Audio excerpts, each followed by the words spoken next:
piste 28, activité C, page 81. Et tout de suite, notre flash d'information. En direct de Galazi, nous retrouvons notre correspondant. Merci.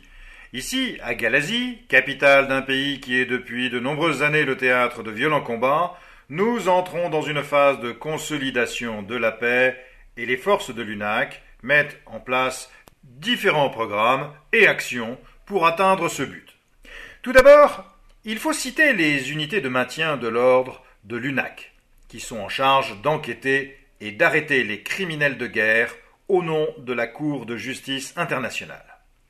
Ensuite, le chef du Bureau de développement des actions civilo-militaires nous informe qu'un mandat des Nations Unies a été donné pour établir un premier contact avec les autorités locales de la région du Mabec.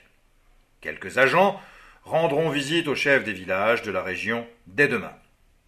Puis, en coordination avec le Programme alimentaire mondial, une brigade de l'UNAC escortera dès son arrivée au port de Galazi, demain après-midi, un convoi logistique en direction de Faron. Par ailleurs, l'ONG Human Rights Watch est en relation avec les autorités civiles afin de s'occuper des prisonniers de guerre pour qu'ils puissent bénéficier d'un traitement en accord avec les droits de l'homme. Enfin, la police des Nations Unies débutera la semaine prochaine un programme de formation à destination des forces de l'ordre locales. Le but est de renforcer les capacités des forces de sécurité nationales pour parvenir à maîtriser la gestion démocratique des manifestations. C'était notre correspondant spécial Hector Badin en direct de Galazi. Tout de suite, un point sur la météo.